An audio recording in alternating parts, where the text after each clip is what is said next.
Hi, everyone. Welcome to another episode of the Be the Vessel podcast. My name is Daniel, and I'm going to speak to the topic of the ego. It's a very popular word in spiritual parlance, in clinical psychology, in common language. So, what does it mean? What is it? We have to understand something before we can relate to it, right? Or address it, or really see how it's disrupting us or impacting our lives. Well, I'll bypass how it's used um, in clinical psychology and some theoretical orientations because it gets a bit complex and honestly, I don't find it that useful anymore. In common language, we typically refer to it as grandiosity, right? And thinking very highly of oneself. Oh, they have such a big ego.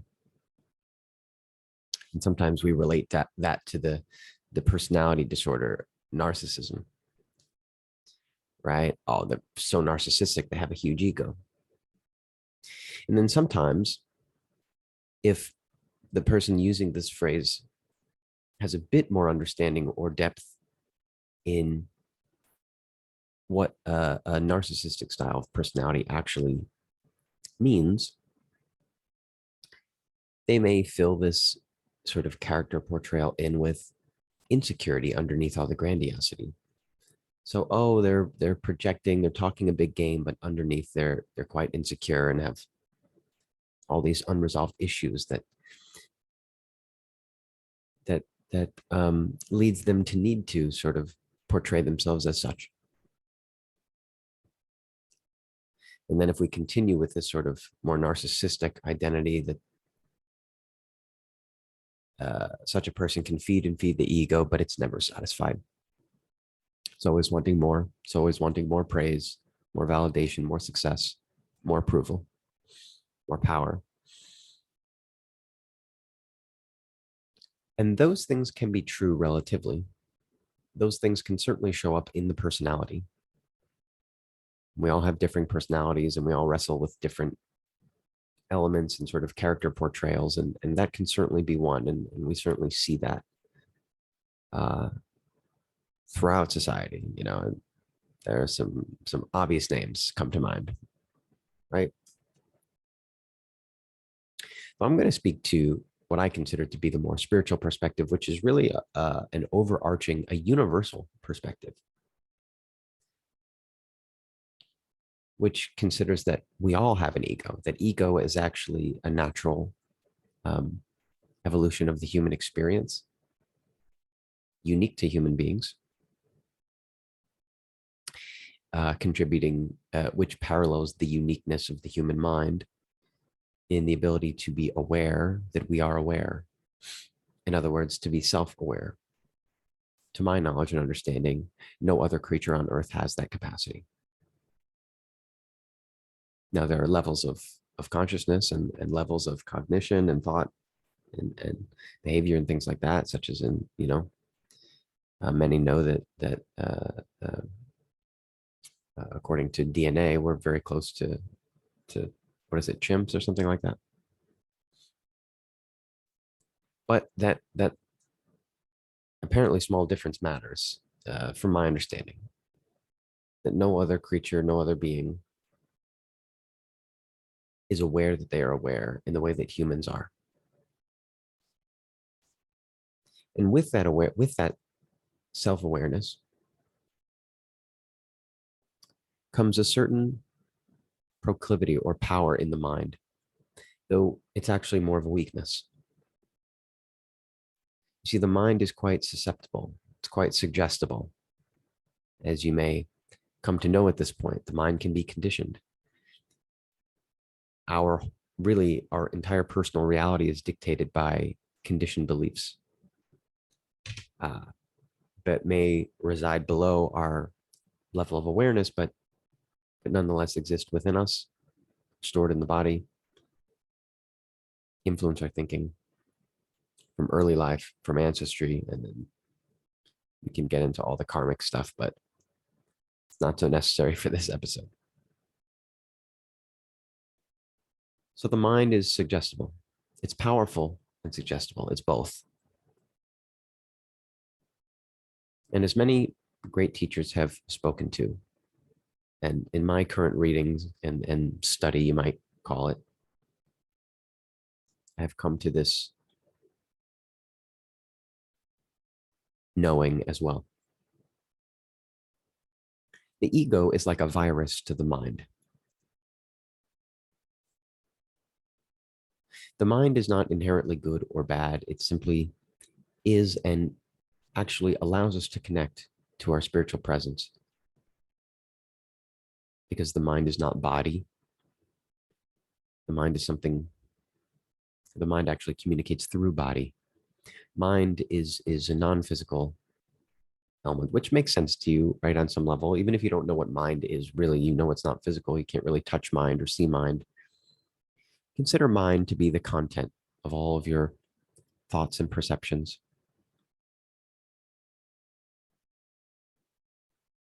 The content of all of your mental life. Everything you perceive and interpret goes through the mind. If you have an emotional sensation or just physical sensation, the meaning whatever meaning you attach to it happens in the mind. It's sort of, you might consider it the meaning making machine or computer part of you. And when you quiet the mind, when you experience non-thinking, there is stillness, there is silence, and you still exist. Proof that you are not the mind. Though the mind is a very powerful tool, and as I've spoken to before, it's not to be totally eradicated. You can't do such a thing. What you can do is let the ego die, though that's almost become more sort of colloquial, common language to say, you have to kill the ego. You have to experience ego death. That's something that's talked about, in using psychedelics or things like that. You don't really have to strive for ego death, at least right away. Baby steps, right? The more helpful thing is to first recognize what may be happening. Well, this is from my understanding, at least, which is that the mind in its pure state has no need for judgment, has no need for sort of conditioned beliefs or opinions at all. All of that flows from the conditioned beliefs and the illusion that you are a separate being with a personal identity that collects all these labels and unique factors about yourself that is different from everyone else, and therefore, in many ways, in competition with others and in need of individual survival. A lot of that is based on animalistic and primal tendencies, based on the evolution of the physical being. We did come from animals in the physical body, so there is all that wiring, conditioning in the brain.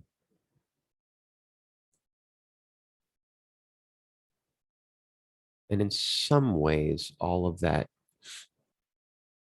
contributes to or is fueled by the ego, because all of that, the meaning that the mind makes of all of this under the influence of the ego is that you are separate. You need to compete. You need to survive. You need to prove your worth. You need to be successful. And all of this stuff it's not necessarily innate. It's conditioned by how society has developed. Though society has really developed from a collection of egos. Society is a reflection of everyone's ego. And on that basic level, the ego is really just, as might be stated in A Course in Miracles, it's just the illusion of separateness. And that your separateness needs to be defended and explained and protected. When in ultimate reality, we can go to, say, the level of souls, and there's still uniqueness in souls, but beyond that, there is a oneness. the capital S self, the God quality within each of us, the light of consciousness. It connects all. And a lot of that is influenced by these ideas of Darwinism and things like that, and things that have been maybe misunderstood or simply understood to the best our minds could interpret them at the time. Survival of the fittest, things like that, that on this physical plane, there is a need for all of this. And I'm not here to say it should have happened in a different way. It happened the way that it happened. It happened based on how things have evolved, based on how the light of consciousness has shown greater and greater over time. And collectively, that consciousness has grown, that light has grown brighter. More individuals have sort of woken up and are beginning to see the light, that aggression and competition and violence are not as necessary, even though the world is, if you look around circumstantially or read the news, you might think like nothing's gotten better at all. But collectively, my understanding is that things are evolving, so to speak, not on the physical plane, on the spiritual plane. There's a greater understanding of kindness and compassion and the utility of such for the betterment of all beings, for the betterment of all of universal life. That is a beginning to understanding that the ego is not real.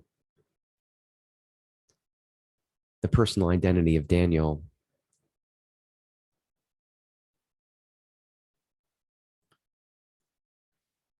has evolved to take this form and shape and personality, but it's not personal. I didn't really control this or how this evolved. Neither did you. It's all an interconnection. It evolved the way it evolved. And my emotional body carried lots of shame and blame and judgment and all kinds of things about the way that Daniel developed and evolved and felt separate and alone, different and unworthy. Those things aren't personal either. That's just a manifestation of the karmic inheritance of the way things unfolded and of the belief and attachment to the ego identity, that all that was me. That's not me. I, you, we are the awareness, the experiencer of all that. It's not pleasant to experience all that. And it's based on our level of consciousness at the time. It's nearly impossible not to have identified with it. Most people do. It's rare that people come into this life and are ready to confront the ego so directly. It's a powerful virus, stronger than COVID. And it infects the mind. It's the biggest challenge of the human experience, is to confront the ego and to see that when the mind heals of this virus, nothing actually needs to be defended or protected. All is okay. You're not bad or unworthy. You're not bad or good. You just are. And with awareness, we can use intention, just like plants have intention and they grow toward the sun. Without the ego, we would simply grow toward the sun, naturally and collectively, and maybe bump up against each other and kill each other at times. I don't know.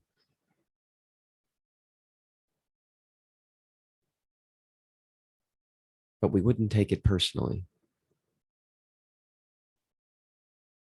We wouldn't act out of spite. We wouldn't judge what was happening. It would just be happening. We wouldn't have, well, I shouldn't hypothesize. I don't know. But the whole spectrum of political debate and opinion opinion is all really a function of the ego because it supposes that you know what is right. And we all have a voice and our voice matters, but there is an ultimate voice. And the voice you think you're using may actually just be the voice of the thinking mind and as a result, the ego. But again, we don't necessarily have to go to this place. I can't even really project what it would be like because I'm not there myself. I read works of individuals who I believe have effectively confronted or challenged and continue to. And I continue to on my own path, though I still experience plenty of judgment, plenty of fear, other emotion energies that are associated with belief systems related to the ego and needing to protect myself, fear of judgment, unworthiness. All those things disappear when the ego disappears because worthiness is inherent. It's just you are worthy. There's nothing to be earned or gained or lost for that matter. True worthiness, love cannot be lost. You are a child of spirit, so that's just what you are. But before we get to that point, it can be helpful just to have a framework for this idea of ego as the personal identity that so you have a personality, right? And it's not to say that we're going to be personality less, that we're all just going to be droids, blank slates, because we're not. We have these personalities and they've developed based on these conditions, but we can get to a point where, or we can practice acknowledging that the personality is not personal. Ironically, it sounds weird to say. It's really just dictated by the mind. Joe Dispenza would say the personality is your personal reality. And I would add to that and say your personal reality is dictated by the conditioned beliefs in your mind. And those can change. The limiting beliefs that aren't true can heal. And so then naturally your personality would change. Now, the degree to how much it would change, I don't know. It's not really that important. The goal is not to have this perfect personality and to be more likable. That's really not the goal. It doesn't really matter if people like you. Naturally, I think people will like you more if you heal these beliefs because you'd have less fear, shame, anger, judgment, toxic emotions and qualities. But people could still choose to dislike you based on their own trauma, their own ego. That's really about them. So it's not about being more likable.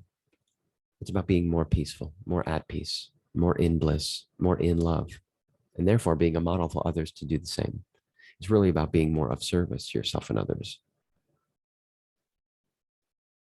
And with less ego, let alone killing it off,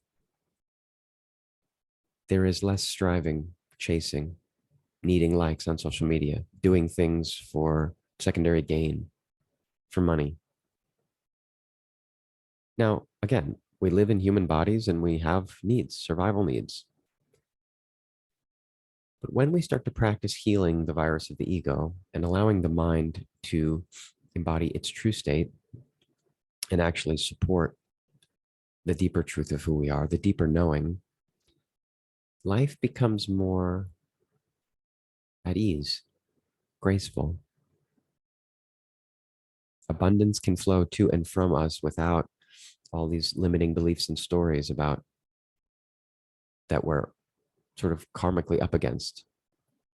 A lot of the issues we have in relationships and health and wellness and passion, they're all blockages. They exist already. They're just blocked based on these conditions of the ego we haven't learned yet because the ego, it plays out over lifetimes. So this is karmic inheritance. You came in with a certain attachment to it already or a certain non-attachment to it.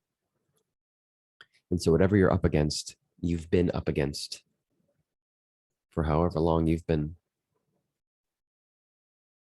taking this ride, incarnating. So don't blame yourself for that either.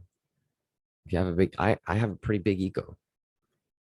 And I don't just mean that I have a lot of grandiosity, though some might say. Probably some of my old supervisors would say. Could be pretty conflicting and challenging, though. It also just means I had a lot of, I took a lot of things personally. I took life very personally, and it made things very difficult for me, as it does for all of us. To take things personally is the greatest tragedy, the greatest suffering. To think that things are really all about me, about you. And that seems grandiose, but it's really, we don't really want that. No one really wants that. No one really wants it to be all about them. We want to be able to see the collective because in the collective, we experience love. If it's all about me, that's not real. There's no love there. It's false love. It's an illusion.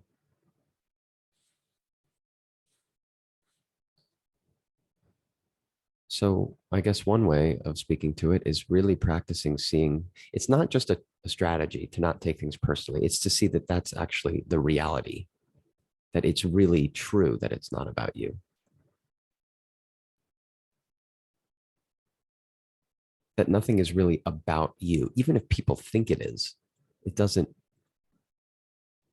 it's, because there's one level of speaking to that, which is like people are actually more concerned with themselves. And even though they said that and did that, they meant something else.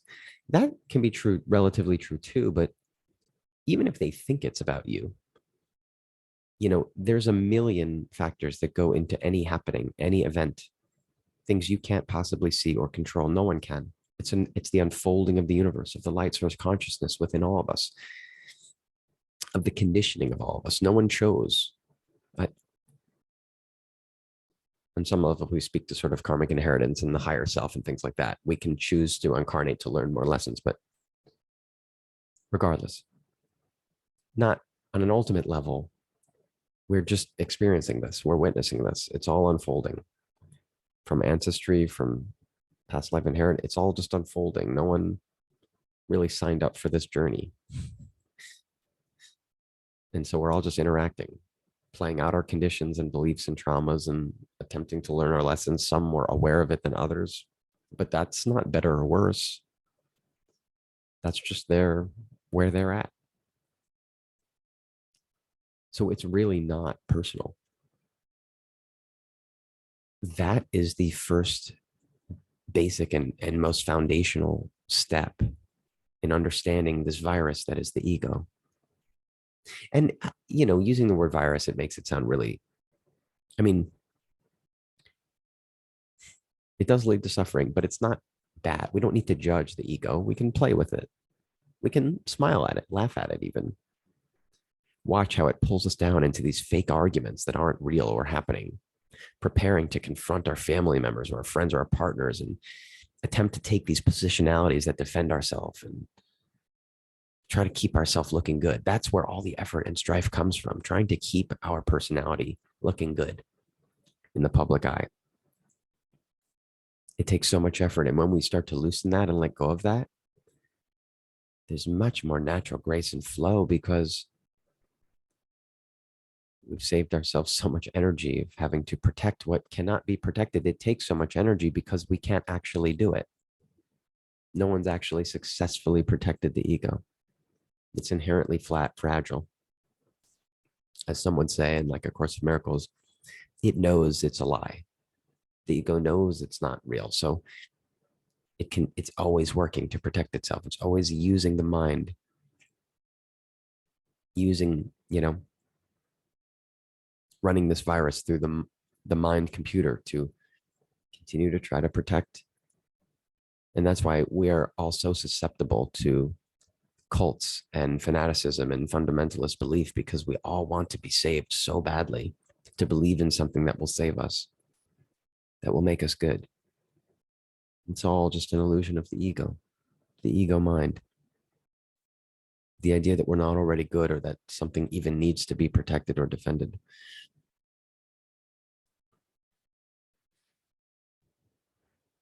This is what we are up against, so to speak. But it's okay. We can win. I know that frames it like a fight, and that doesn't seem totally aligned,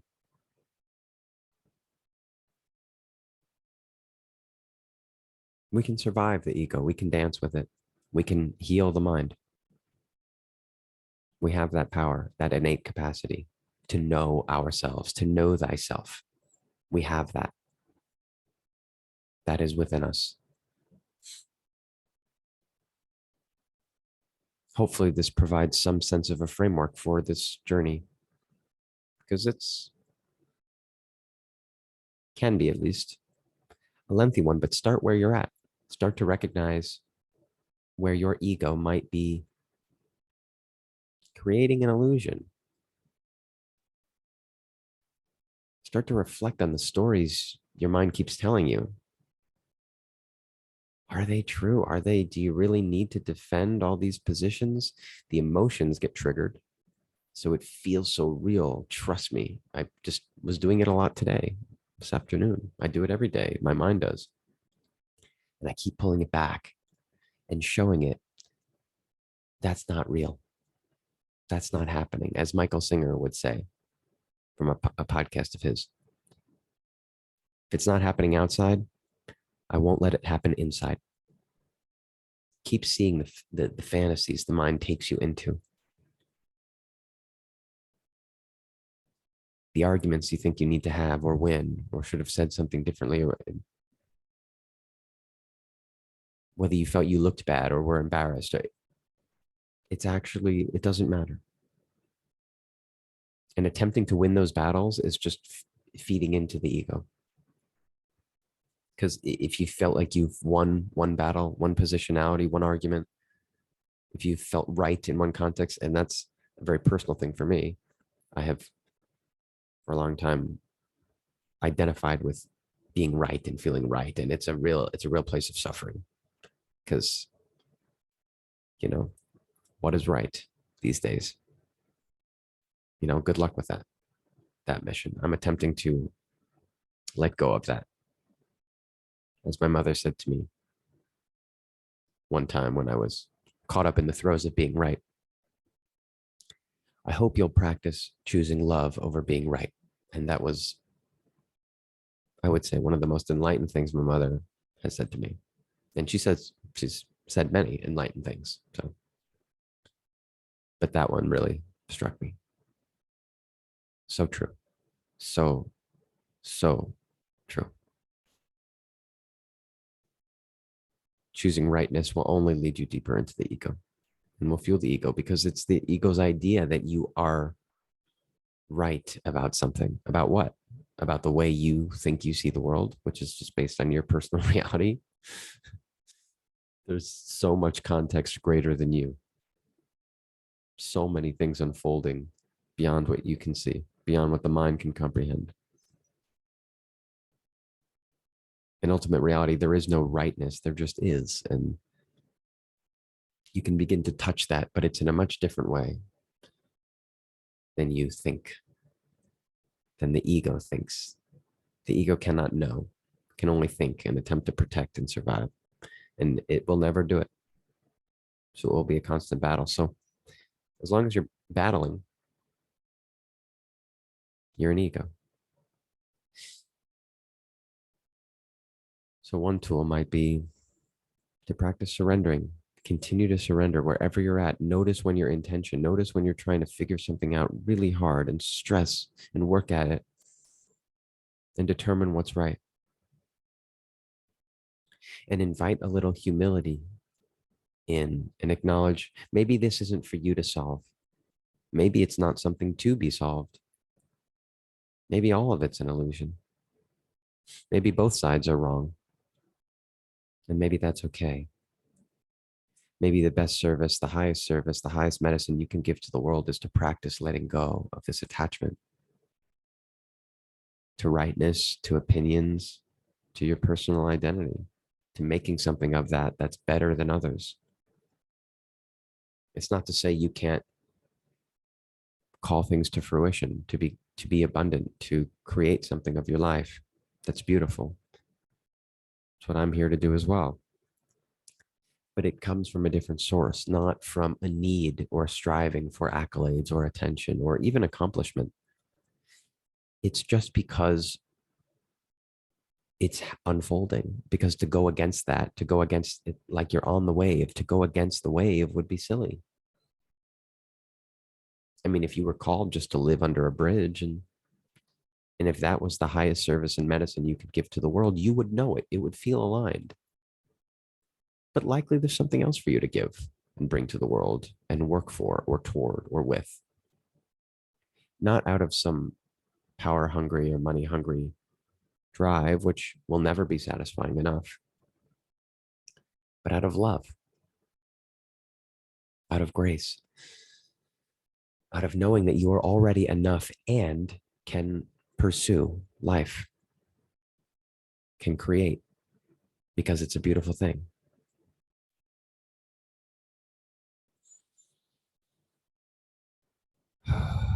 And so this podcast was created out of love, not out of some sense of how many people I hope listen to it or what it gives me or what it leads to. Though the ego has its own ideas and projections for sure. But my practice is to simply show up and share because I can, because it's what feels aligned. It's what fills me up.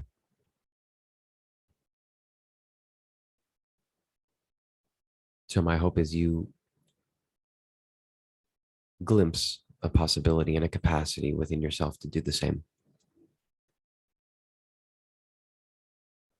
I don't experience it all the time, but when I do, it is filled with grace and love. And it has become clear to me that it's the only thing that matters. So it's what I pursue and pursuing with all my heart.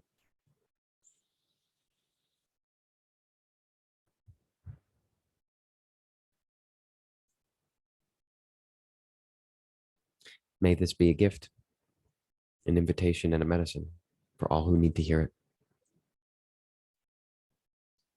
Thanks for tuning in.